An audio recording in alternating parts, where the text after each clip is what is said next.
All right, we are live on YouTube, so Good evening. I'd like to open this version of the planning board for January 11, 2021, 7 p.m. Planning board via Zoom. Matt, could you read the disclaimer, please? sorry about that. The YouTube was playing in the background. So, in response to Governor Baker's declaration of a public health emergency and the related emergency executive order dated March 12, 2020, the Everett Planning Board shall be meeting remotely until further notice. The audio conferencing application Zoom will be used for this purpose. An online link and telephone access number will be provided on all meeting agendas and also on the city's website. No in-person attendance of members or of the public will be permitted, but every effort will be made to ensure that the public can adequately access the proceedings in real time via technological means. In the event that we are unable to do so, despite our best efforts, we will post on the city's website an audio or video recording, transcript, or other comprehensive record of proceedings as soon as possible after the meeting. This application will permit the public to access and participate in future board meetings and hearings. Instructions for joining meetings in this manner will be provided on the city and city clerk's websites. We extend our thanks for your understanding and participation in this matter, which is intended to keep members of the board and the public safe. Thank you. Could we have the agenda, please? Do a roll call? A roll call, excuse me. Matt? Leo Pisano, Yeah. Michael O'Connor, Yeah. Cheyenne Rangel, Here. George D'Angelo, Here. James Tarr, Here. Chairman Cafaso, Here. and Phil Mastrocola is absent today, but you do have a quorum. Thank you. Now, first item of agenda, please. 1 second, I'm sorry. Well, Leo, did you have a motion by any chance? Yes, at this point, I'd like to make a motion to take Mr. Taco out of order and go to the head of the class for his presentation. It's only going to be a few minutes. Second motion? Motion made and seconded to take John Taco out of order for this part of the meeting. Roll call vote. Leo Pisano, Yes. Michael O'Connor, Yes. Cheyenne Rangel, Yes. George D'Angelo, Yes. and Chairman Cafaso. Yes, we are out of order. Go ahead. All right, Thank you. so this is item number 2 under new business. It's an informal project update for 596-602 Broadway. John Taco to provide the planning board with an informal update for the project located at 596-602 Broadway. Hi, thank you, Mr. Chairman, ladies and gentlemen of the board. Appreciate you having me here tonight. I'll be brief. I know you have a lot of items on the agenda to cover. I really especially want to thank you for the opportunity to be breaking ground soon on the 600 project in Broadway. I just want to give you a quick update. We have purchased the land officially mid-December. We plan to break ground hopefully towards the end of the month. We would love to invite you all with the council and everybody in the zoning board as well to our groundbreaking. I'm trying to work out the details with the mayor. It's unlikely that any of those invitations will happen. We seem to be in this new COVID reality, so I'm not sure what form a groundbreaking will take, but I just wanted to make sure that you understand that we are extremely appreciative of the trust that you've put into us. I was hoping to be here tonight talking about our A&R plan, but I believe I missed the deadline. So at your next meeting, I hope that you'll be reviewing an A&R plan to combine both lots, Dr. Yee's former lot at 594 and 602 Broadway, the other lot. We had some equipment out there today doing soil pre-characterization. Things are progressing well. Our general contractor, Callahan Construction, is on board. We've been working diligently with them over the last year in our COVID bunkers, going through all the detailed engineering and architectural reviews. Things are progressing well. Our GMP's out on the street.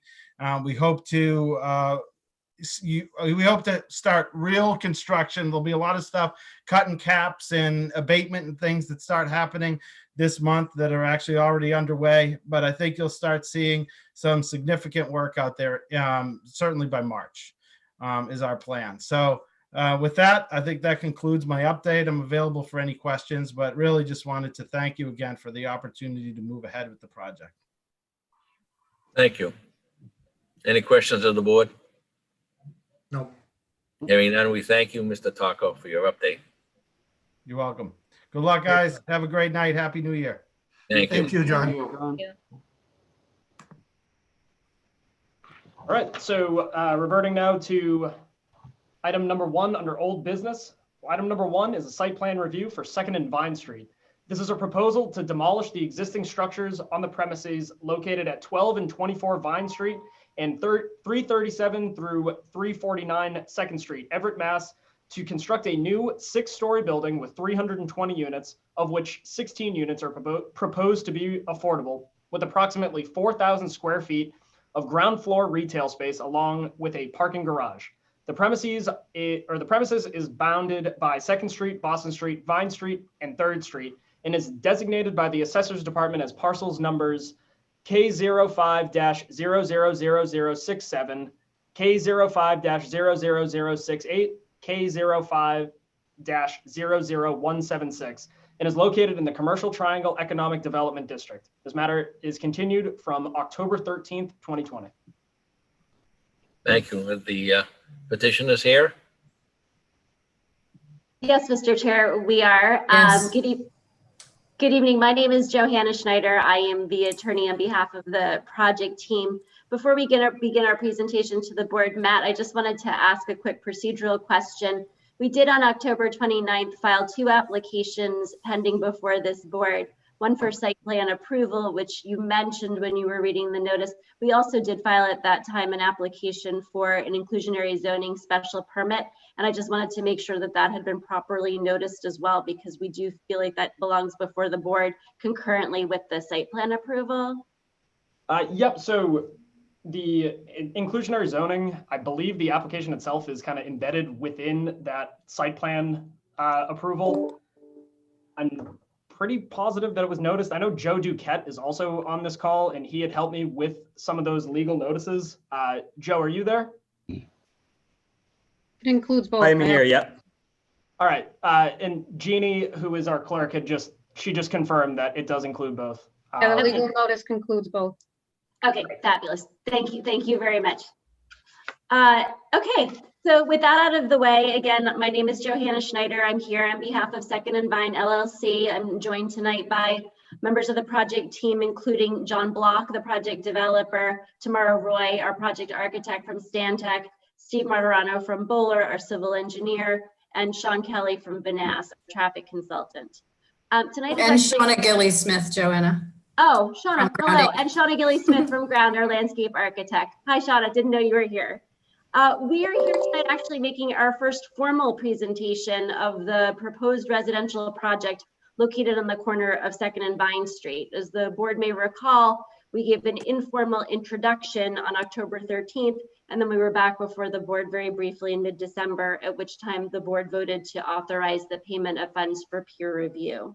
I'm just going to start with a quick overview of basic project statistics. The project, as I believe the board knows, it's on the corner of 2nd, Vine, and Boston Streets.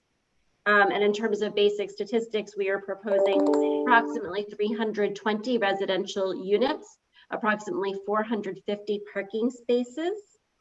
We are in the CTEDD zoning district, and we are proposing a project that fully complies with zoning. On the slide in front of you, you can see those are the basic dimensions, and Tamara can talk more about it when she takes over and talks about the project design. As I mentioned at the outset, in terms of action from the board, we are seeking site plan approval and also an inclusionary zoning special permit.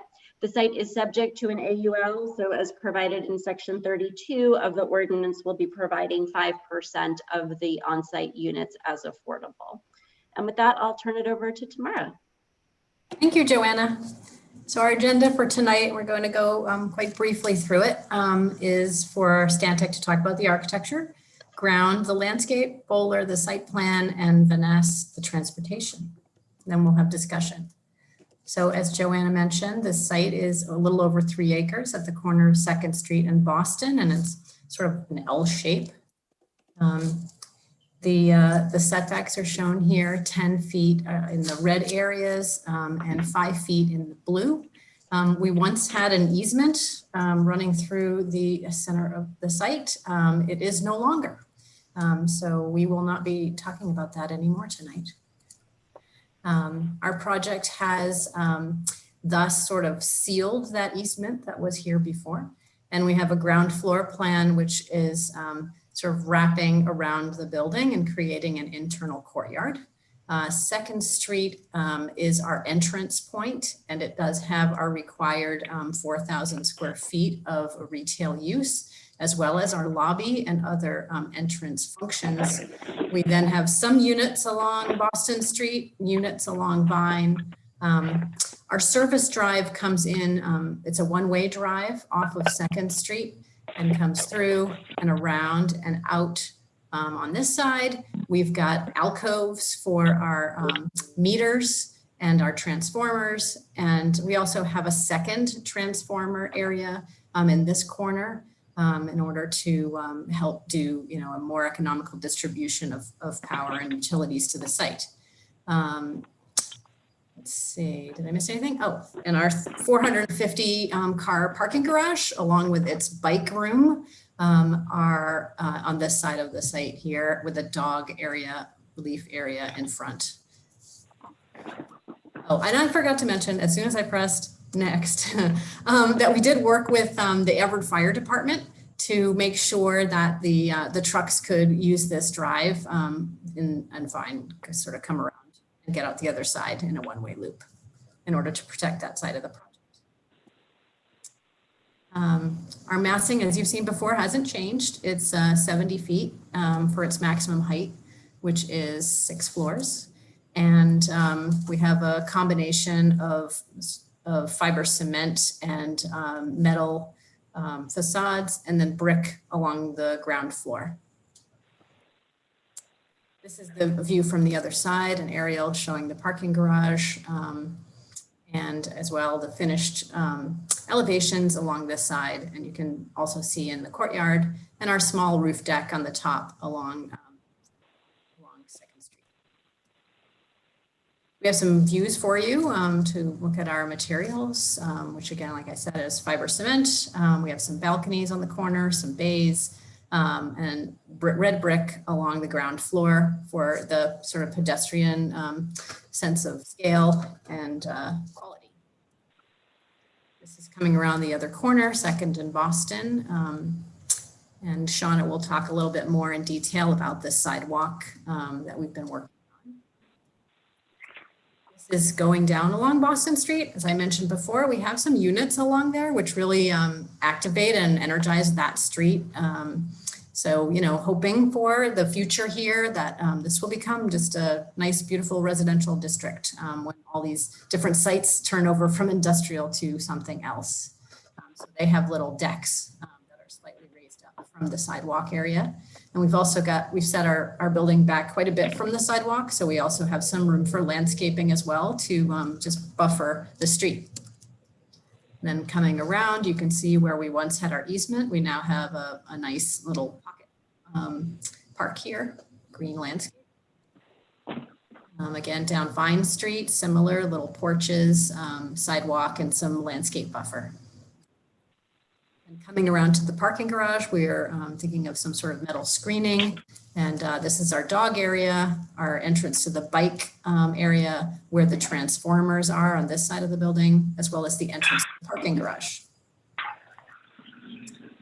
This is a materials board we showed you in October. We're not going to dwell on it, except that we appreciated Leo's comment on how much he liked our red brick. So thank you, Leo. And a courtyard view. We're using some colorful materials on the bottoms of the courtyard decks. And it's just going to be this great green oasis in here with the pool and a lot of amenities for the folks who live here. We're really excited about this. Another view of that. Now I'm going to hand it over to Shauna Gilly-Smith from Ground Inc. Thank you. Thanks very much, Tamara. Can everyone hear me? Yes. So I first wanted to talk about the widening of 2nd Street because I think that impacts our approach to the project. So the existing right-of-way is 50 feet, and you can see on the left, right by the parking side, the current property line, and the anticipated future condition, which would expand the right-of-way to allow for the bus lanes in the middle, and expanding the right-of-way by 80 feet, or sorry, to 80 feet, 15 feet on each side. So the current sidewalk ends at that black line, and the future sidewalk will end at the red line. So anticipating a final condition that we know, we don't know exactly when in the future. We can move to the next slide, please. Actually, before I get to that, what I just wanted to talk a little bit about the character. What we're trying to do is create a vibrant public realm, both in the current condition and in the future condition, with a strong indoor-outdoor connection. You know, one example is in the top right, planting and seeding. And as mentioned, and now we can move to the next slide, the idea is to address both the current condition where there isn't as much activity in the neighborhood, and also be able to at the same time accommodate a future condition with the bike lane running all the way along 2nd Street. So in the current condition, the idea is to have the street trees will be planted and will be in their final position, but to also have a level of temporary planting and seeding that helps to animate and activate the area in the short term, as well as some parking spaces, but designing it so that it easily is adopted in the future condition to the proposed bike lane and additional road width for the dedicated bus lanes in the center of the space. So this is looking at the at the street, at the retail area, and a little bit further down is the main lobby entrance. And again, looking down the street, so the current condition, you can see the temporary planting and seeding, as well as some parking and a travel lane. And in the future condition, the continuous bike lane where, where the trees and the paving don't shift at all inboard of that. Thank you, Shauna. All right. We're going to hand it over to Steve Martirano from Bowler. Great, Steve, thanks. you might be on mute. I think I'm live now. You're good now. Okay, cool. If you want to click forward. So I'll be very brief. Tomorrow I hit on a lot of the site conditions. We have that drive lanes, the service and fire access lane around the back of the building going from 2nd Street over to West 3rd. We're using that 2nd Street entrance, really. You can see a lot of utilities coming up there. So we're trying to use that utility corridor or the access corridor for utilities. So like she pointed out, we have the two gas and transformer alcoves over there on Vine Street that she's pointing to right now. And then we also have water and sewer and drain systems over on that side. And then also over on the 2nd Street, same thing in the back corridor, we have the alcove for electric, and then we have an alcove for gas meters, and we bring water, sewer, telecommunications all up that access driveway. We thought that was a very appropriate place to feed this building. Right. And then the other piece around the edges, you can see the green boxes. There's a variety of them, and mostly those are all drain systems. And mostly, or the biggest reason they're so many and look so big is that we have very high groundwater. So these are going to be some very shallow systems, some infiltration where we can, others will be detention, and then we'll have a treatment system to meet the DPW treatment and Mass DEP Stormwater Handbook treatment levels before it exits to the city system. So pretty comprehensive drain system will be provided, a significant improvement over what's happening on the property today. So great enhancements there. And I think the utilities are properly located and screened with well-selected spots to tuck them into the building. And then the next slide is really, this is building off of what Tamara had pointed out. We provided these fire truck turning graphics to the fire department and got confirmation that this meets their needs. So kind of unique for a building of this size to have this level of access for the fire department. So they have 360-degree access based on this rear drive that lets their fire trucks navigate entirely around the building. So they're pretty happy with how we've got the project set up. So that's it for the civil site pieces. Happy to answer any questions folks might have.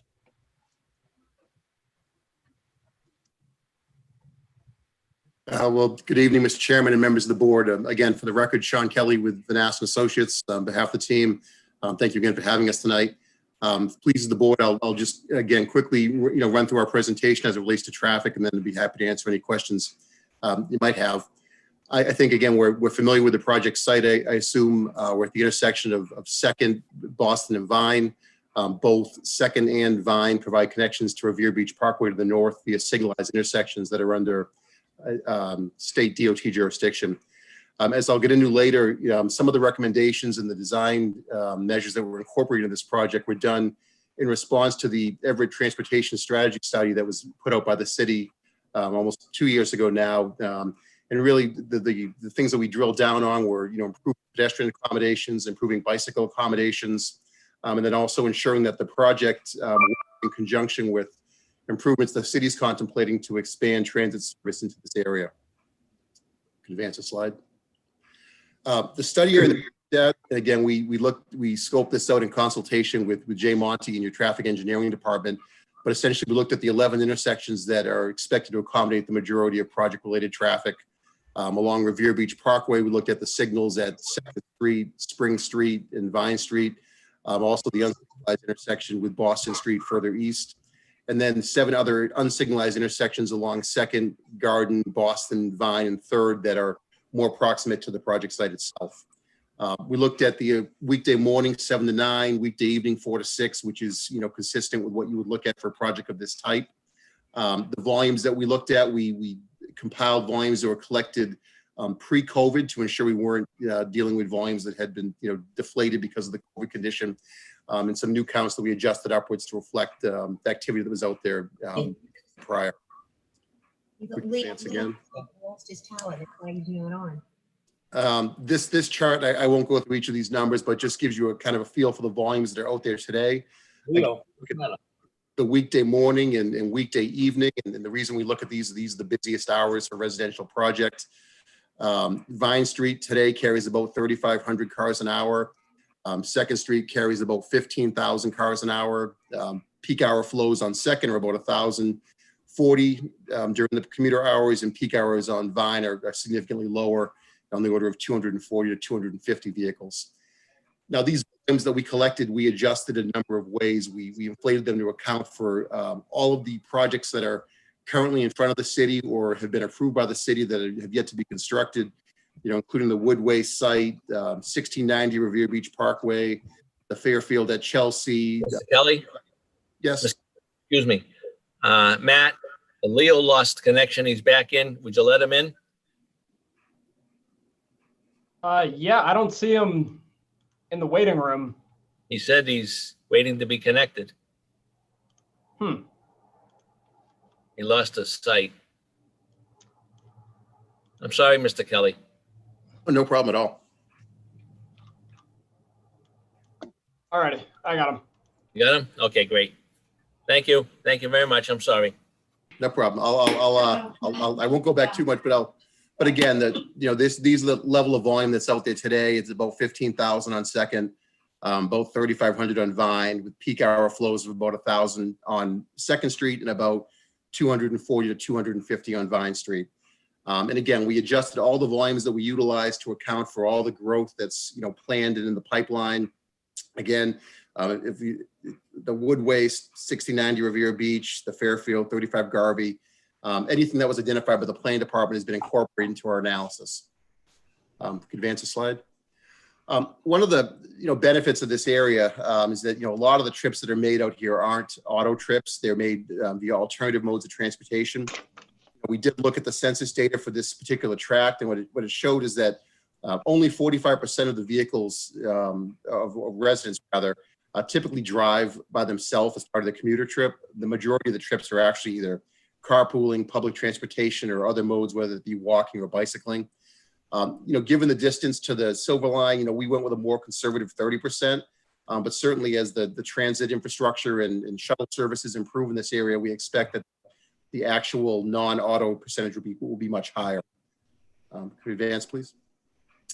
Again, I won't go through this entire chart, but similar to some of the projects we've been in front of you before, the way we do these studies is we generate the traffic we can expect based on ITE data, both for the apartment uses as well as the restaurant space. We adjust for transit, we adjust for pass-by trips, and when you net it all out, what it comes down to is that during those busy hours, we're looking at about a car leaving per minute in the morning, and then a car returning per minute in the evening. Counter flows are lower. Again, we expect this will likely be a conservative projection, given that we're only utilizing a 30% transit, and we've assumed a pretty high percentage of vehicular traffic with the restaurant. A lot of those uses, the commercial ground level use, are probably going to be walking trips, internal trips, not necessarily people driving there during peak hours, but to be conservative, we've accounted for them in that way. And again, it's about a trip a minute in and a trip a minute out, morning, evening. Could advance.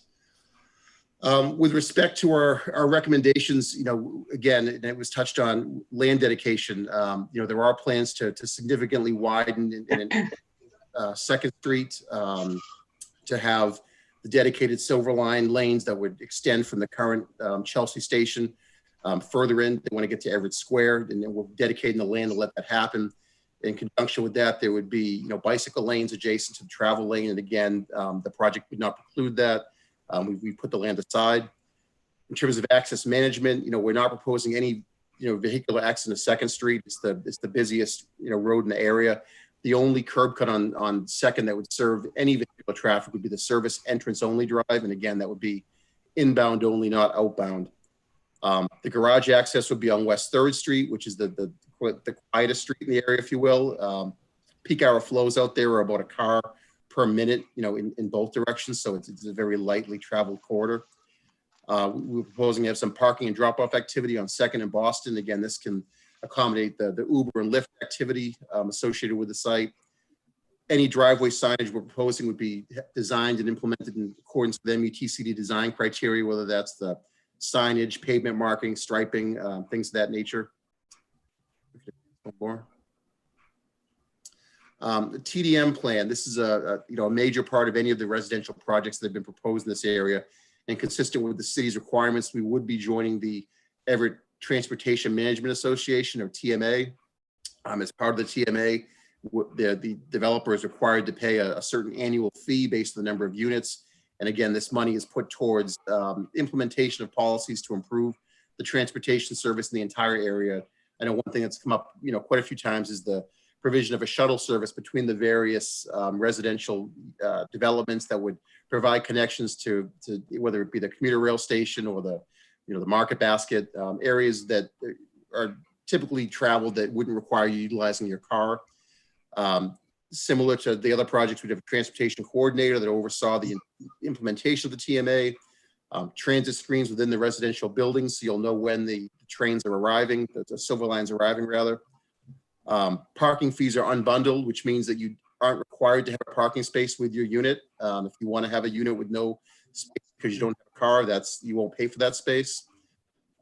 Bicycle racks, they're looking at 150 spaces, as well as a fix-it station within the project to promote bicycle activity, and then 150 EV charging stations to promote the use of electric vehicles. And one more. And then finally, in terms of area walkable streets, we're proposing to upgrade the sidewalks along the frontage. Again, in conjunction with that, provide the easements to ensure that the appropriate land is there to build those sidewalks, both on Boston Street and Vine Street. and that everything is rebuilt and brought up to ADA compliance, particularly the crossings of the streets about the site that today don't meet ADA design criteria. I believe that's all I have for tonight. Again, I'd be happy to answer any questions the board might have. Thank you. Thank you. Any questions the board might have? I have one quick question regarding the retail stores. The parking for the retail stores, is that going to be in the garage itself? We have a number of street parking spaces that we were hoping could be signed as being short-term either along Second in the short run or also along Boston. Steve, do you want to add anything to that?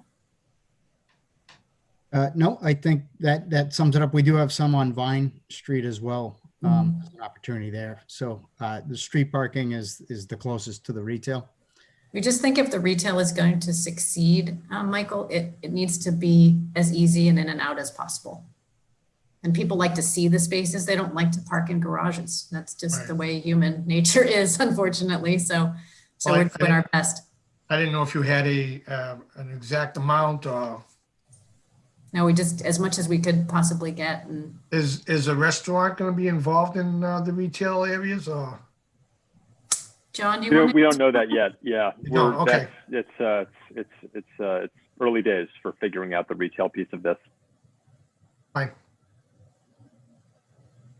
We just on the plan right now, we show 5 spaces right at that front entrance along Second. One's identified as a drop off, and then there's some short-term parking. So just to give you some numbers of what fits along Second Street. Okay, thank you. Thank you. Any other questions? Hearing none? We are going to get a set of plans on this project, correct? We did submit a set of plans with the application.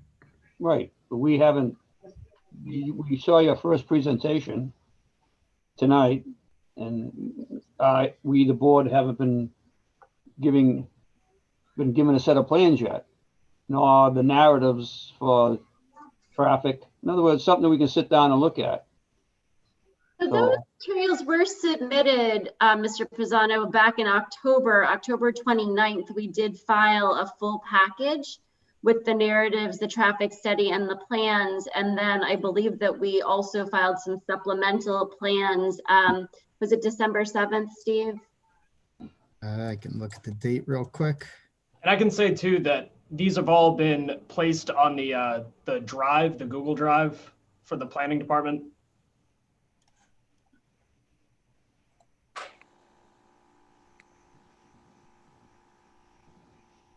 I'll get the date, but yeah, we did submit a supplemental package in December.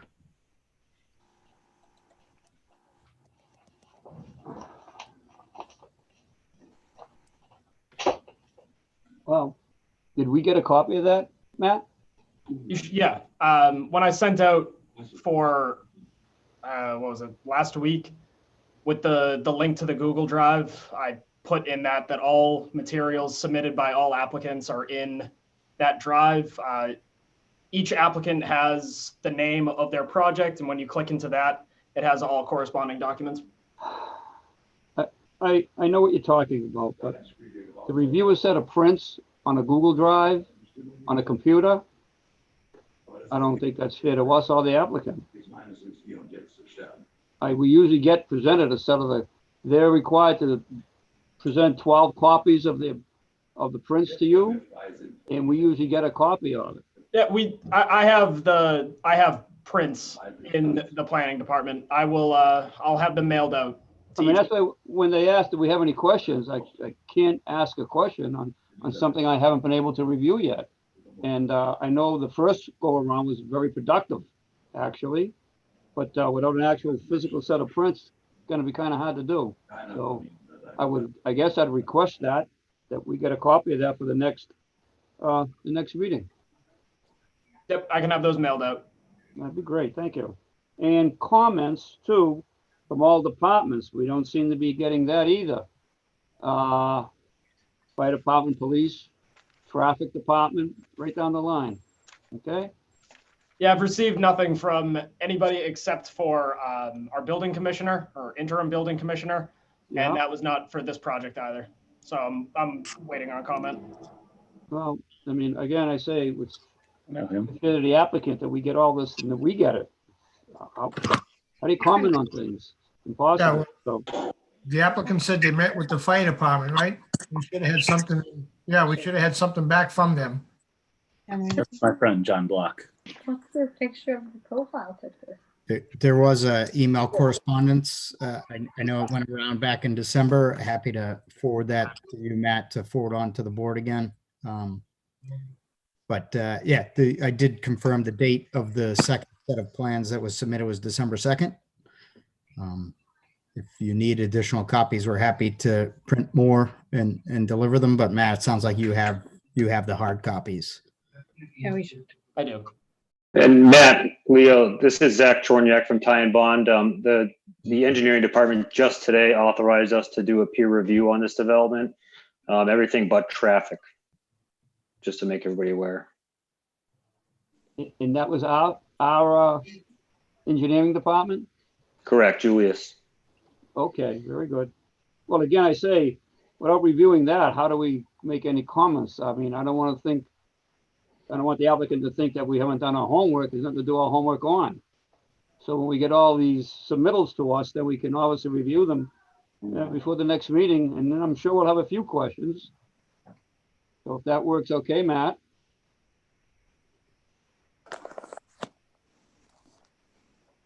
If I may ask a question, I'm glad to hear that Ty and Bond has been retained as engineering peer review. Do we now have a traffic peer reviewer also engaged? So I got a request from Jay Monty today, who is our transportation planner, that the applicant reach out to him directly to go over the scope of what has to go to peer review versus what he can do.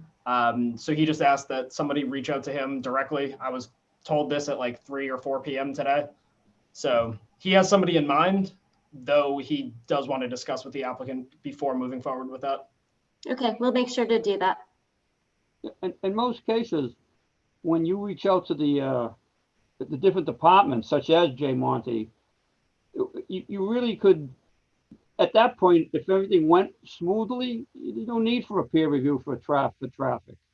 We'd be quite content with his analysis of the whole thing.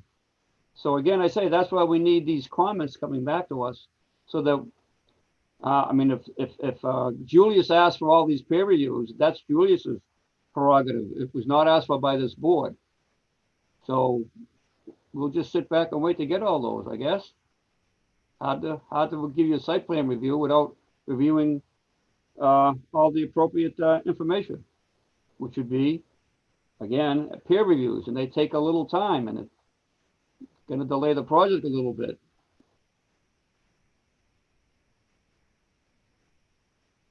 That makes sense, Matt? It does, yeah. Okay, Thank you. thank you. Okay, thank you. Shall we continue? Can I open the public hearing? Public hearing is open. Correct? Yeah, I believe you opened it this evening. Yes.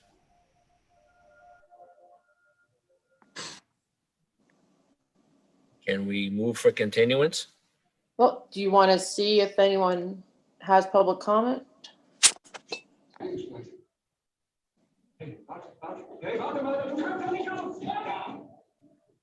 Any public comment? Matt, you have anything? I see nothing in the chat, and no one's offering to speak right now, but nothing is in the chat.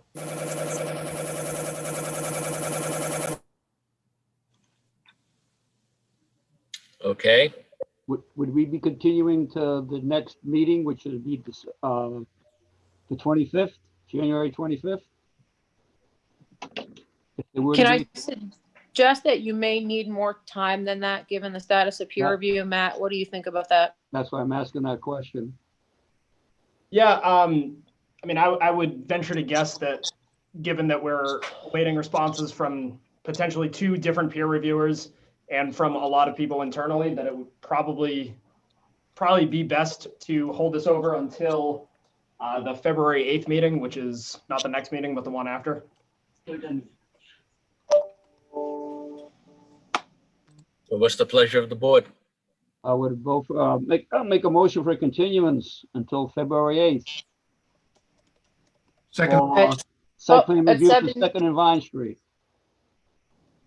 Yes, Sorry, Robert? I'm having a bit of a Zoom disconnect here. I didn't hear the motion. Was that a motion to continue the? Yes, it's a motion to Application for- continue for site plan review for Second and Vine Street until February And the 8th at IZ 7 o'clock on Zoom. and the IZ special permit? If that's, yeah, the inclusionary zoning special Okay. permit. Okay, so the motion to continues to February 8th at 7 PM on Zoom, and it's for both the special permit application and the site plan application. That's correct. Correct. Okay, so I apologize for interrupting. I had to switch from one device to another because my Zoom keeps freezing. Do we have a second? I second the motion. The motion was made and seconded to continue this public hearing for inclusionary zoning, special permit, and site plan review for February 8th, 2021, 7 PM. Roll call vote. Leo Pisano, Yes. Michael O'Connor, Yes. Cheyenne Rangle, Yes. George D'Angelo, Yes. and Chairman Kafasa. Yes, motion has continued. Thank you. all. Thank you. Thank you.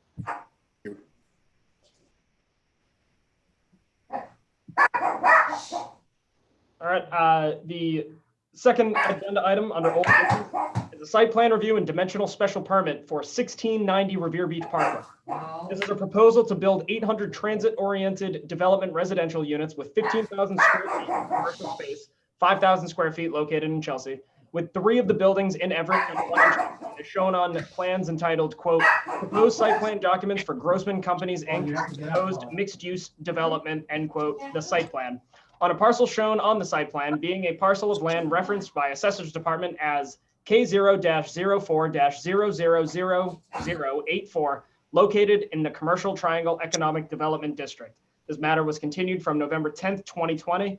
And I would just like to point out that the draft decision that we are basing this off of, because there has been quite a bit back and forth between the applicant and our team, the draft that we're going to be going off of today is the draft that was sent to Dave O'Neill and his team on January 7th at 5 PM. And this is the same decision that was, or the same draft that was sent to the board on January 8th at 2:43 PM. Thank you. Thank you. Matt, can we just discuss the voting issue before we move forward? Yeah, please. So, and I apologize, like I said, I had to switch devices, so I can't quite see everyone. David, I just want to confirm with you, because I had Phil as the 5th voting member tonight. And where he's not here, I believe you would be going forward with 4 members.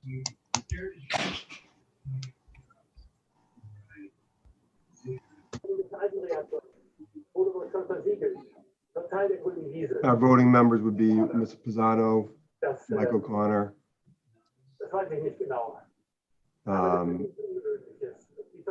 Jim Tarr, and The chairman, Picasso. yes. Just like on the IZ permit, that's what, those are the same 5? And who was So the fifth? Phil- I had- Sorry, I couldn't catch that. So we've got 5 voting members tonight? You have 4. Phil would have been your 5th. Okay. That's what I have in my notes. I just wanted to mention it to you. So of those members,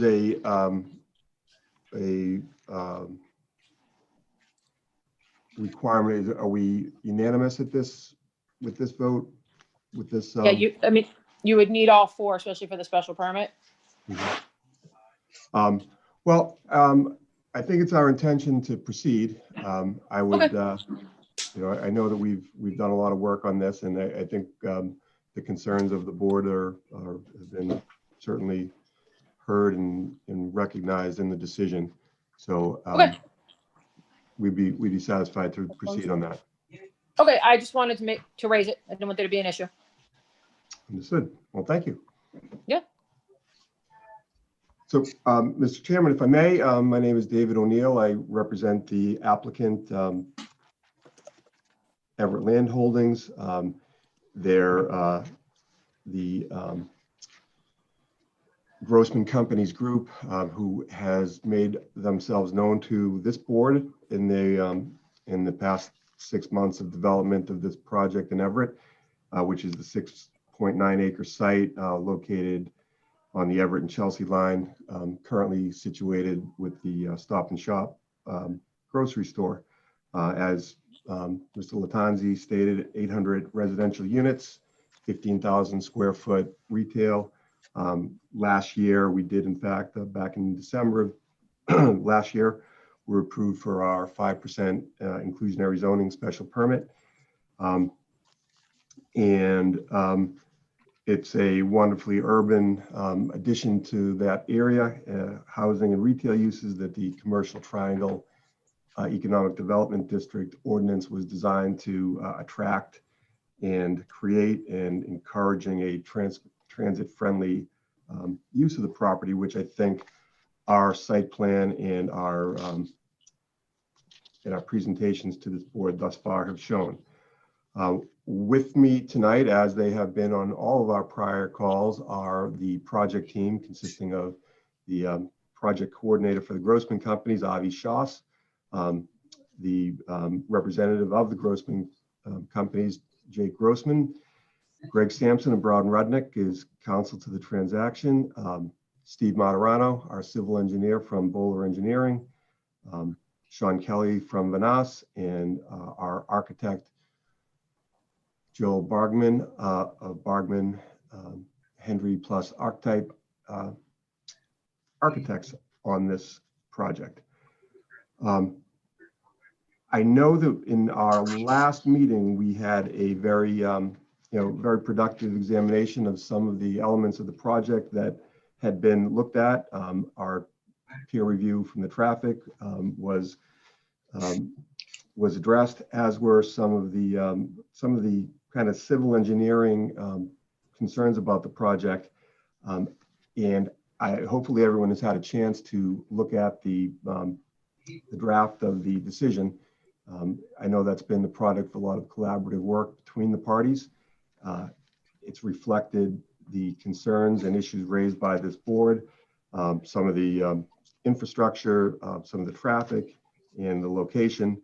And as the board goes through and has gone through the decision, I think you'll see many of your discussion points reflected and addressed in the decision, which will be the guidance of this project from here forward. Your thoughts and your input has been not only heard, but it's been incorporated in this decision. And I appreciate the work that's been done by KP Law, the City Law Department, and the planning staff in conjunction with all of the city departments that have had input into this. And I think we've got a really terrific product as a result of that. And as we see a project in our future neighbors on Vine and 2nd Street getting started on their journey towards a site plan approval, I think our work done on this project gives them a very good guidepost, or roadmap, if you will, for getting from the idea to an approvable site plan application. So we really, I think we've presented, and hopefully the board is familiar and can remember. I know it was a month ago when we were here last on December 7th, but the professionals are here if there were any questions. We are seeking that the public hearing be ultimately closed here when the board sees fit to do so. And we would be asking for a favorable vote for our site plan application and the hard work that has gone into the very detailed decision. in personal experience, sometimes these decisions in the past have been almost an afterthought where we're cobbling together what was talked about at meetings. Very much not the case with this particular decision. It's comprehensive. And as you look at it, it really harkens back to all of the work that was done before this board and the input that came from our professionals in response to those questions and concerns from all of the members of the board. So we're certainly open for questions. I do want to give Avi a chance to just bring the greetings of the Grossman Company to the proceedings, and we will stand ready to answer any questions that the board might have. Again, as we did in the last couple hearings, just wanted to thank the board for their time and consideration, and we'll let you lead the charge today with any questions you might have. I've got one question. It seems like you guys were sent the draft decision on Friday, and did you guys respond to it? Because it doesn't seem like there was a response. 68 conditions on this. We accepted them. Oh, you did? Okay. I believe it was a product of multiple rounds of back and forth between Matt and his team and the city's team and KP Law and ourselves. So we certainly had plenty of chance to to comment and provide those comments. And I believe what was shared with the board was the final iteration, Matt, if that's correct. Okay, that's fine. Thank you. Any other questions? Yeah, just quickly, and it's more for Robin, I guess, or Matt. When we vote tonight, we're going to vote for the site plan review separate from the dimensional special permit? Or will they be included together? Well, we've prepared them as one decision. Okay. I guess it's really up to the board how you want to vote them. No, it doesn't matter. I just want to make sure. And then on the dimensional special permit, what we're voting on is to increase the height, give them a special permit to go from, I think it was 85 to 100 feet. Is that correct? Yes. So there's multiple dimensional special permits. There's 4. And if you look at, let me just find the right paragraph in the decision here so we can be clear about them. It's paragraph in the draft 6 decision of the findings of fact, page 4 to 5. Yep. So there's a reduction in parking spaces, an increase in floor area ratio, reduction in side yard setback, and the special permit to increase the allowable height for building 1 to 96 feet, building 3 to 100 feet. Right. Thank you. Okay. I know there was conversation earlier about going to 135 feet or something, and that's not. That would require a variance. Okay, very good. Just want to make sure. Okay, thank you. I'm all set. And again, it's really up to the board. If there are members who want to vote separately, that's your call. If you want to take one vote, we've written it as one decision, but that does not mean you have to take one vote. That's your call. I personally don't have a druthers on it. I'll take it as one vote. I agree. Okay, we'll take it as one vote if it's okay. Sure. I need to get a unanimous decision on this, Robin? Yes, you do. And if the board doesn't have any more questions and is ready to vote, I just, because I was having those technical issues, Matt, can you just tell me again that we confirm the version of the decision is the one you sent to David when? Yeah, it was sent to David on 1/7, so January 7th at 5 p.m. and sent to the board on January 8th at 2:43 p.m. Okay, thank you. I just want to have it in my notes. And then my only recommendation is that since the public hearing is open, if there's any final public comment or questions before you close the hearing. Is there any other comments or questions on the outside people? I see Marshall Hanley with his hand up. Yes, Mr. Hanley? Chairman, as you know, I represent the 2 abutters directed by the property. They directly abut proposed building 3 you've heard my objection before on the basis that the development is reflected in the site plan, is directly impacts and is prevented, I believe, by our existing easements. We also object to the proposed special permit for height increase of building 3 as excessive, unnecessary, and not justified by any consideration other than a dramatic increase of density on this site. And it is directly detrimental to the use and enjoyment of my client's property. Thank you. Thank you. Any other people out there like to comment? I see nobody in the chat and nobody raising their hands on video. Hearing none, the chair will entertain a motion to close the public hearing. Motion to close the public hearing on site plan review, dimensional special permit for 1690 Revere Beach Parkway. Second the motion. Motion has been made and seconded to close the public hearing for 1690 Revere Beach Parkway and special permit at the same time. Roll call vote, please. Leo Pisano, Yes. Michael O'Connor, Yes. Cheyenne Rangel, Yes. Cheyenne's not voting on this one. okay, my bad. So it's just going to be the chairman. No, it's Matt, just to clarify, it's just going to be the chairman, Leo, Mike, and Jim. Okay. So I'm gonna restart that. Sorry, it's Leo Pisano, Yes. Michael O'Connor, Yes. James Tarr, Yes. and Chairman Cafaso. Yes. Public hearing is closed. Is that correct? Correct. Yes. Chair will entertain a motion for favorable action. I'll make a Unless the motion. board has any other deliberations. Hearing none. Chair will entertain a motion for favorable action. Motion for favorable action for site plan review and dimensional special permits for 1690 Revere Beach Parkway with conditions and draft decisions and all comments from all departments. Second motion. And can we just clarify that the decision will issue in the form reviewed by the board and discussed tonight? Could you repeat that, Robin, please?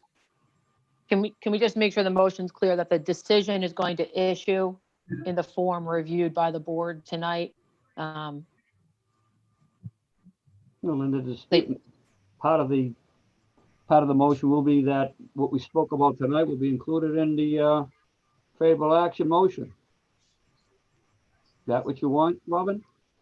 I just wanted to be clear that the board's decision is going to be the draft decision that the board reviewed tonight, subject to just any, final cleanup, inserting who voted and what have you. I did say it'll be in draft substantial. decision, but I can also clarify that it was the draft decision that we spoke of tonight.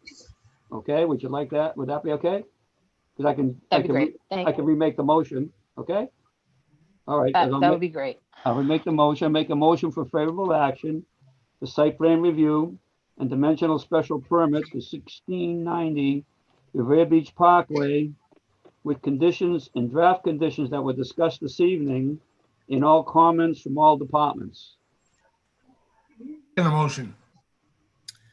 Motion has been made and seconded for favorable action for the 1690 Revere Beach Parkway special permit and site plan review with the draft decision presented to us this evening and comments.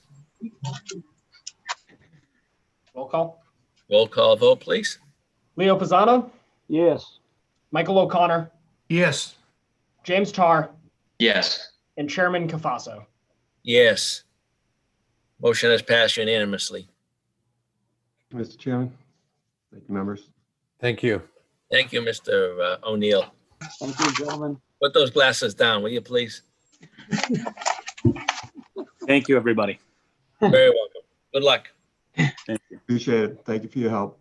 Thank you. Next order of business, please. Next order of business, agenda item number 3 under old business. This is a site plan review for 34 Market Street, which is a proposal for the redevelopment of the parcel, including the demolition of an existing 69,200 square foot warehouse and the construction of a 1-story, 221,800 square foot last mile distribution warehouse located at 34 Market Street, that being a parcel of land referenced by Assessor's Department as H0-17-000076. This matter is continued from November 10th, 2020. Thank you. Is the applicant here? I'm here, Mr. Chairman. Thank you, and Mr. Chairman and members of the board. If somebody can start the presentation. My name is Chris Moore. I'm a vice president with the Davis Companies. As Matt mentioned, we were before you on November 10th, and since then, or the board rather, on November 10th voted to set aside or for Davis to post a deposit to begin the peer review process. We have been meeting with the board and the city for the last 6 weeks or so, and up until last week, and we believe we've satisfied most, if not all, of the comments that were issued by the peer reviewer. And I've asked my team to give a brief overview of the project, just to refresh your mind, and also to cover a couple of the changes that came about from the peer review and discussions with the city. Next slide, please. Together with my team, I have Mike Cantalupa, also with the Davis Companies. He's our Chief Development Officer. And on the technical side, I have Liz Peart, the traffic engineer, and Bob Messenger, the civil engineer. Next slide, please. Just to refresh your memory, what we talked about last time, the Davis Companies acquired this property in November of 2019. There was an MOU that was signed between the Davis, the city of Everett, and the city of Chelsea to repair approximately 680 linear feet of culvert that traverses this property. And Davis has been working very closely with the city of Everett and Chelsea to design and permit this culvert. We are at the moment expecting groundbreaking, hopefully before the end of this month. So with that recap, I'll pass it on to Bob, who's going to cover a little bit more of the technical, just give you an overview and discuss some of the technical changes that have happened since the last time we were here. Bob. Good evening, everyone. My name is Bob Messenger from Howard Stein Hudson. So this is an 18-acre site, 34 Market Street site. It's bounded to the south by the New England Produce Center, and to the north, it's the Newburyport and Rockport commuter rail. There's frontage on Market Street and 2nd Street. And as I mentioned, 18-acre site, 16 acres of this is in the impervious area. And it was mentioned that it's a 69,000 square foot building, which will be demolished. This open channel here is tidally influenced, and I'd just like to note that we have submitted to the Conservation Commission and it's been approved. The overall drainage conditions on the existing site, they're sparing catch basins throughout, and eventually all the drainage does make its way to the open channel or the now failed culvert, which will be improved prior to this project. If you could go to the next slide, Liz.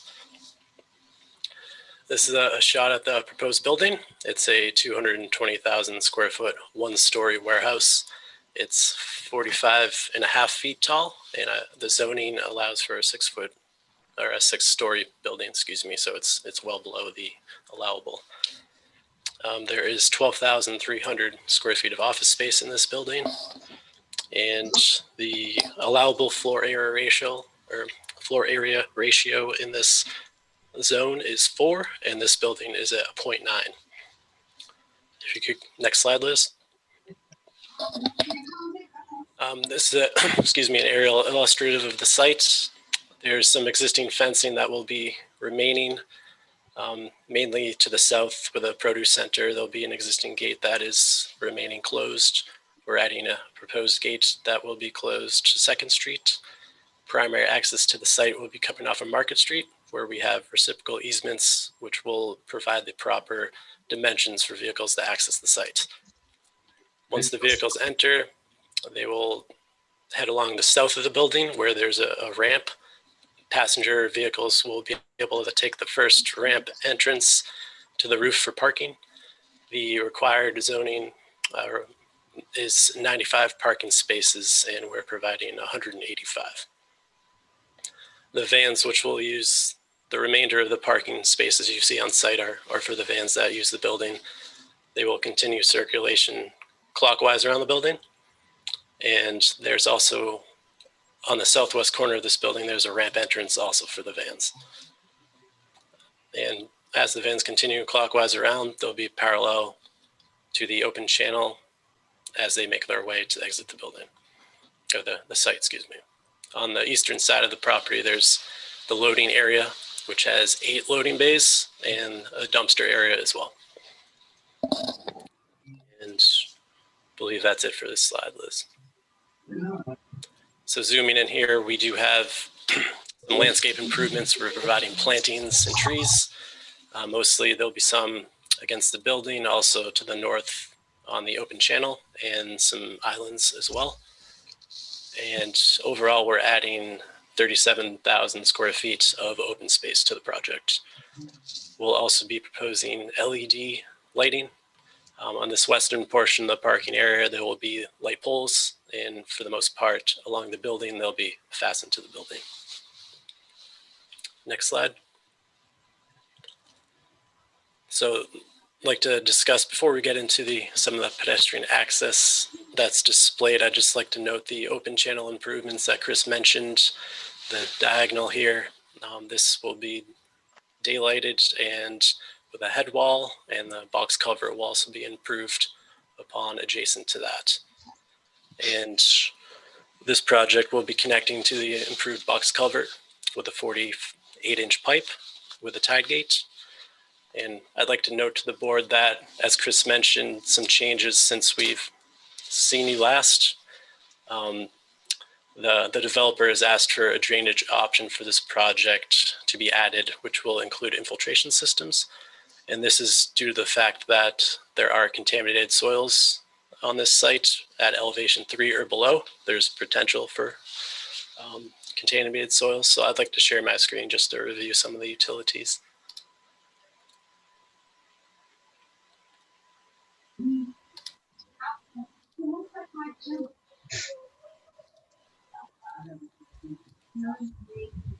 So our initial drainage option does not include infiltration. And as I mentioned, the contaminated soils are at elevation 3 or below. And due to the long nature of the site, by the time we get to the culvert, the invert connection will be at negative 3.5. So we'd be very significantly deep. In order to avoid that, we have proposed a drainage option to the project, which would include infiltration systems. This would allow for shallow trenching for the pipes, and I'll show you here. For an example, we would have the pipe trenching into the infiltration system low, and we'd be exiting the infiltration about 1 foot to 1.5 feet higher. And we have several of these infiltration systems throughout in order to stay above the potential contamination on the site of elevation 3. And in doing so, we eventually have to gravity to the culvert, and we save a significant portion of deep trenching. These infiltration systems have been designed to DEP standards based on boring data that we have. And both options, they are deep sump catch basin closed pipe systems. They're designed for the 25-year storm per the request of the city. We're providing water quality treatment for the entire site, including the building, 80% TSS removal and 60% phosphorus removal. So with the addition of this drainage option, including infiltration, we asked the board to approve both options, and we can submit the final design plans when we to the infiltration test pits prior to construction. And Liz, I can stop sharing and pass this off to you I'll field any questions, but Liz, you can talk about the pedestrian access. Sure, thanks. So let me go back to sharing my screen.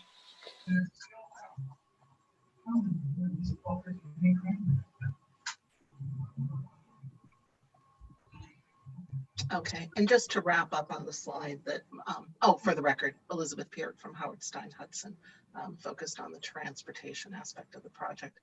Just to follow up on what Bob was talking about on this particular slide, I'm going to walk through some enhancements that we've made since the last presentation in response to comments and focused on the pedestrian access and the pedestrian environment to the site. So from 2nd Street, there will be a painted pedestrian path that will allow you to come down to this point, which will connect you to a closed, safe vehicle gate access across here. If you are a pedestrian on Market Street, you can also access the pedestrian path. Those two paths will be protected by the Jersey barriers to allow a pedestrian to get safely here. They can walk, again, this would be a closed gate, so they can walk safely to here. There would be a crosswalk at this location, and we're proposing to put 2 pedestrian signals on either side. Most likely these would be what are called RRFBs, or rectangular rapid flashing beacons, that are activated by a pedestrian when they need to cross. So that would alert traffic, any vehicle traffic, to stop and give the proper right of way to the pedestrian. Pedestrian would continue along this. Hopefully you can see my mouse traversing along the south side of the site, across another short crosswalk here with access into the building at this point. And as Bob had pointed out, from a vehicle point of view, this will be the access into and out of the site, the existing site driveway to Market Street, which is here. And with that, we will take questions. Thank you. Thank you, Elizabeth. Any questions, please? Well, the only question I had, I think we brought it up before. It's a great looking project, obviously, but the concern I had was with the traffic. And I'm hopeful that the department, Jay Monty, or the Everett Traffic Commission, has reviewed all of our questions from the last time, which mainly were, who's your tenant going to be? And I know you said you don't know, and I can understand that, but I would almost ask that if this project would be okayed, that come time for a tenant to actually occupy the building, that you would give the city or the board the courtesy of coming back and telling us who they are, and that way we can probably review it to see if we're going to walk into a problem down there and somehow bring that to a, talk about it, get it resolved. So, Leo, this is Zach at Ty and Bond. Just so you know, we've been retained to do the peer review services of this project as well, including traffic. Yeah. And I'll just offer the comments real quick on the traffic. We did have a initial review letter. The board may have seen it, and in the last couple of weeks have gone back and forth with Liz and HSH and Chris Moore on those comments. The type of use is clear and definable. The van type delivery service, regardless of the tenant, I think they've done a pretty good job of projecting the traffic loading and responding to our major question of, during holiday periods, increased traffic, projecting what that's going to be and what the level of service impacts are. And they have provided that information. It's adequate to us. So I think in terms of traffic and design standard and our review, as of this morning, they've responded to all our comments and we feel it's satisfactory. Okay, Zach, were you talking, when you say we, are you talking about the city of Everett such as the Joe Gaffey's in charge of the traffic, Jay Monty. I don't know if they've reviewed it. We were asked by the engineering and planning board to review this project. Okay, so then I guess I'd go back up to Matt and ask that question. Has the appropriate parties reviewed the peer review? Because we're certainly not gonna have the expertise to go over that, and that's what Jay Monty's for, as well as Joe Gaff, Sergeant Gaff, from the Traffic Commission. Yeah, I know that I had received the most recent comments from the about the peer review. I received the most recent comments and documentation this morning. So that has been put on the drive. I'm unsure as to whether or not Jay has looked at it in depth or if Sergeant Gaff has. Both of them are aware of the project, but I'm, again, unsure as to where they are in relation to their review. Chris, correct me if I'm wrong. This is Zach Chorniak again. Didn't the fire department comment that the fire access was adequate around the building, and then you guys also performed some additional truck turning movements to review, clearances around the loading docks as well? Yeah, we performed the truck turning radii studies, I think for you guys as part of one of the comments you guys issued. Correct. But as far as the fire department, Matt, I don't know if you've heard from them internally within the city.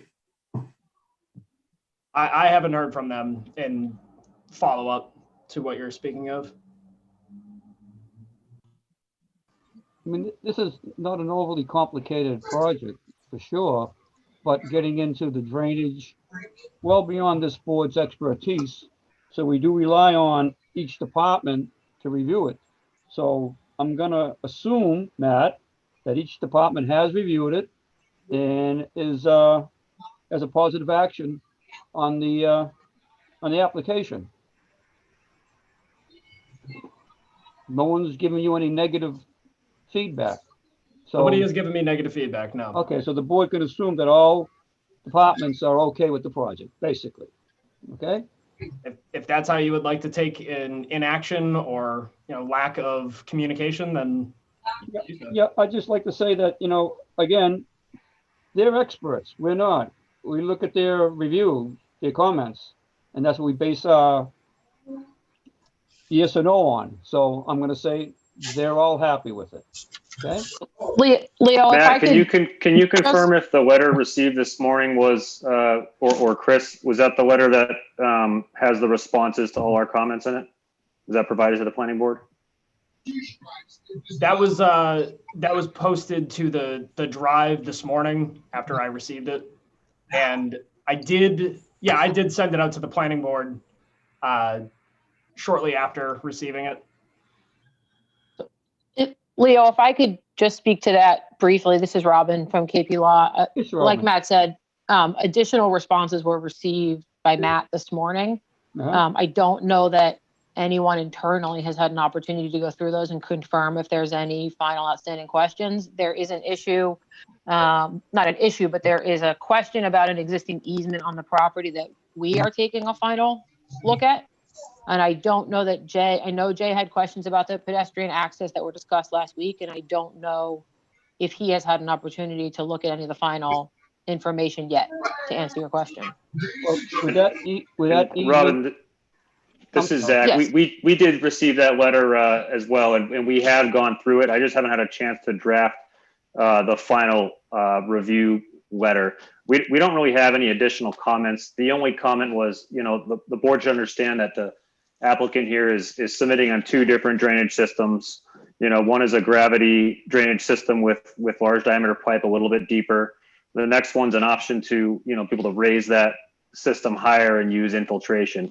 And our only comment there is, not enough data was provided to confirm, the infiltration characteristics per DEP standards for that system. So, we'd recommend a conditional approval on both to allow them to provide more information on the infiltration system if that's the method they choose down the road. And all the other comments related to site stuff, traffic, sewer, water, have largely been answered from our comments. Yep, and to, you know, in furtherance of, and I think consistent with what Zach is saying is, you know, materials have come in that he's had a chance to review and look at. I don't know that internally at the city, the staff has had a final chance to take a look at those comments, see if they have any other questions or concerns, any additional information or questions they have for Zach. You know, and I think that the final review of what was received this morning needs to be done. And like I said, we are looking at a question regarding an existing easement on the property, and we need to finish that analysis as well. But that analysis was somewhat based on the final comments from Zach, and that's what we got this morning. But would this interfere with our voting in the affirmative tonight for this project? Well, I mean, you don't, you know,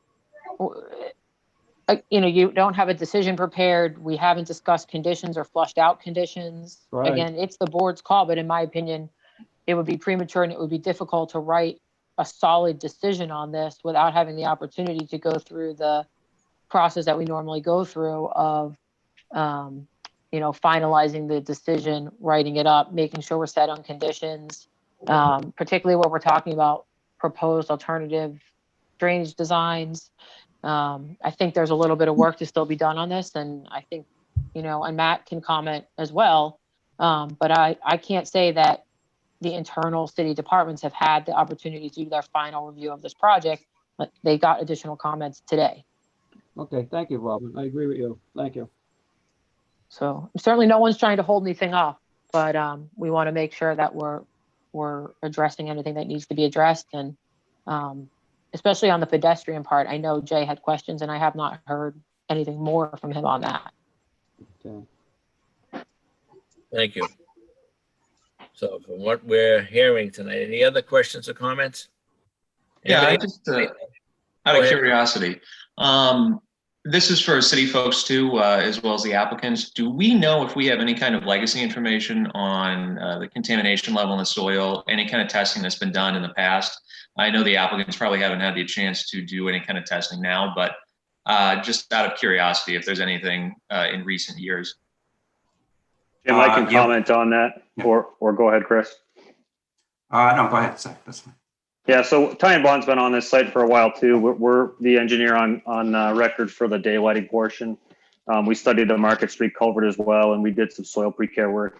And I think Chris has used Haley and Aldrich as well to look at soil pre-care out there, and it's consistent with what, you know, is in the AUL. It's kind of low-level contaminants below that elevation 3, I believe. So it's nothing atypical of your standard urban fill type material on site. Mm-hmm.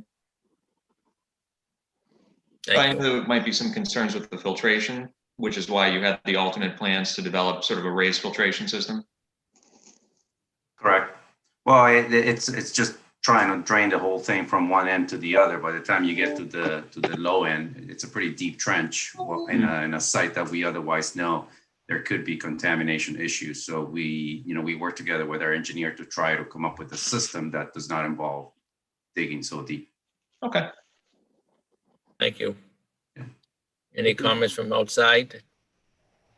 If we were to have a continuance, when would it be until January 25th or February 8th? I would say that we should probably be able to have all the municipal staff, you know, get together and give final thoughts. Given that we already have so much material and there's already been a good deal of correspondence, I would say that this would probably be able to be continued to the 25th. Okay, thank you. Any other questions, comments? I just have a quick question on the parking. The passenger vehicle parking, is the rooftop the only place for passenger vehicles to park? Yes. So the entire surface is only for vans? Everyone that enters that building has to go to the rooftop? Correct. For automobile. Okay. Thank you. No outside comments, Matt? I see none in the chat. I'll look through all the participants' videos. If I missed you, please unmute yourself and speak now. I see none. Hearing none, the chair will entertain a motion for continuance, I believe. Make a motion for continuance for site plan review, 34 Market Street, until January 25th at 7 o'clock on Zoom. And that'll give the applicant and the city enough time to put together. Just a motion, Leo. Just a motion. Just a motion. Yeah, What okay. motion you want, Fred? Okay, then the motion is simply for continuance for site plan review for 34 Market Street. Thank you. Thank you. Second motion. Motion has been seconded for continuance of 34 Market Street until January 25th, 2021 at 7 PM via Zoom. Roll call vote. Leo Pisano, Yes. Michael O'Connor, Yes. Cheyenne Rangel, Yes. George D'Angelo, Yes. and Chairman Cafaso. Yes. Motion to continue is approved. Thank you. Thank you. Thank you. Thanks. Next order of business.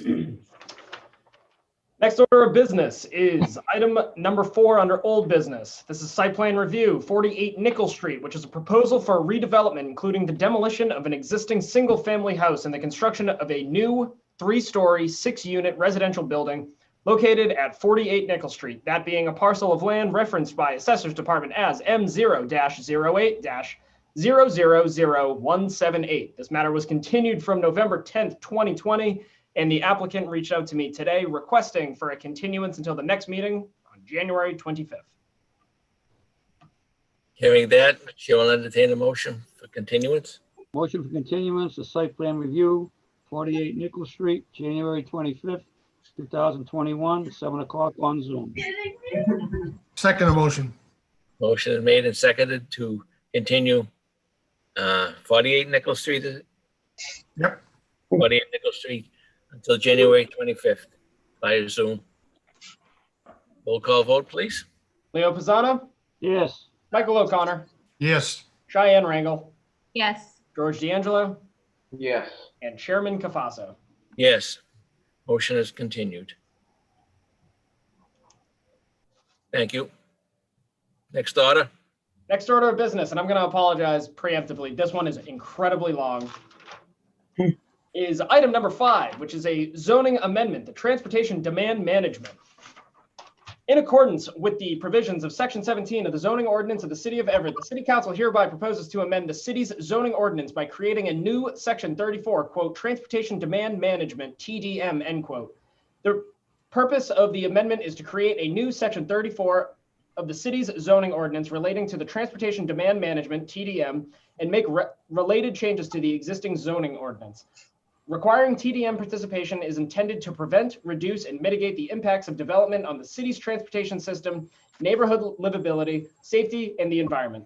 TDM services provide residents, employees, and visitors with information and incentives to reduce drive-alone vehicle travel to achieve the city's transportation goals. The proposed new Section 34 includes a description of its purpose, definitions, applicability requirements, substantive and procedural requirements, TDM program requirements, occupancy, monitoring, and review requirements and compliance and enforcement provisions. In addition, the amendment proposes to amend the zoning ordinance as follows. To add to Section 17, a new subsection W, quote, any proposed site plan or change of use that would not meet the off-street parking requirements of Section 17A2 through 13 will be subject to the requirements of Section 34, end quote. To strike the word, quote, minimum, end quote, from Section 30 G2C, and to add a new Section 30 G2F, quote, any proposed site plan or change of use that would not meet the off-street parking requirements of Section 30 G1 will be subject to the requirements of 34, end quote. This matter was continued from November 10th, 2020, and after all of that, Dave Monty is asked to continue this to the next meeting. Well, if we're going to continue it, between now and then, can we get a copy of this Section 34? We can, or you can. Jay, my understanding of it is he's very possessive over this thing and wants it to be perfect. And think he is a little hesitant to give out the non-perfect copy until it is finalized. I know that they're still working on finalization of this ordinance, and there's also a relevant parking ordinance that relates but is not the same, and he wants to push these both out at the same time. That's what I got from Jay. I don't have a problem with that, but we obviously need to read section 34 before we can vote on it. So whenever he feels it's perfect, we'll take it. Yep. All righty. Okay. So the petitioner has requested a continuance till when? He told me the next meeting he should be able to have something. So that would be January 25th. All right. And I hope it is, because I don't want to read that 2 more times. Chair will entertain a motion. Motion to continuance for zoning amendment, transportation demand management until January 25th, 2021 on Zoom at 7 o'clock. Second motion. Motion made and seconded to continue transportation management zoning amendment. Roll call vote. Leo Pisano, Yes. Michael O'Connor, Yes. Diane Rangel, Yes. George D'Angelo, Yes. and Chairman Cafaso. Yes. Motion is continued. So the next item is item number 1 under new business. This is a site plan review and special permit for 141, 151 Bow Street, which is a proposal to convert a portion of an existing structure into 6 residential apartment units. The property at 141, 151 Bow Street, Everett, Mass. is a parcel located in the Lower Broadway multifamily residential LB MFR district that is currently occupied by 2 industrial buildings. The applicant, DAG Realty Trust, proposes to convert the second floor of the existing structure located at 151 Bow Street, containing 5,625 square feet, from a vacant space into 6 residential apartments. The 6 units will be comprised of 4 2-bedroom and 2 1-bedroom units, and the interior of the building will be completely renovated as part of the proposal. The premises is approximately 57,425 square feet and is currently home to 4 commercial tenants and is designated as assessor's parcel number H0-03-000046. This is a new matter.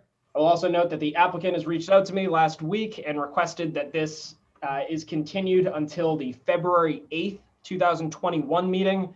They retained new counsel and just needed some additional time. Fine. Pleasure of the board. Make a motion for continuance to February 8th, site plan review and special permit, 141, 151 Bow Street, to 7 o'clock on Zoom. Second motion. Sorry, Leo, did you say February 8th for that one? Said February 8th. Okay, perfect. Thank you. Motion made and seconded to continue 141, 151 Bow Street until site plan review until February 8th, 2021 at 7 p.m. by Zoom. Roll call vote, please. Sorry about that. Leo Pisano, Yes. Michael O'Connor, Yes. Diane Rangel, Yes.